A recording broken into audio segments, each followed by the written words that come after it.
ময়মনসিংহের ভালুকা উপজেলার কোয়াদি বাজারের পুরনো এই বট গাছটি দীর্ঘদিন যাবৎ এখানে রয়েছে।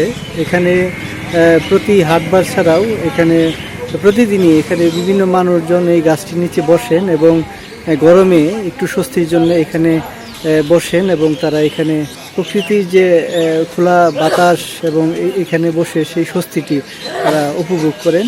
এখানে অনেকেই আজকে বসছেন, এখানে আজকে বাজারের দিন, এখানে বাজারে আসছেন অনেকেই কেনাকাটা করতে এবং এখানে এই গাছের তলায় বসে তারা একটু জিরিয়ে নিচ্ছেন।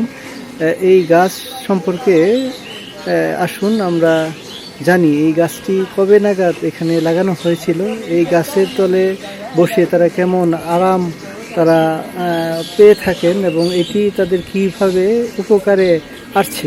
এটা আমরা ওই দেখতেছি এই বয়স মোটামুটি আমাকে 38 বছর। এখানে তো বেশ একটা বেঞ্চের মতো করা হয়েছে চতুর্পাশে, কলা মলা দুধ মুঠ বেচাকিনি করে মানুষ জিরা। এই যে গরমে এটা আসলে বসতে পারছে না, এয়ার কন্ডিশনের মতো।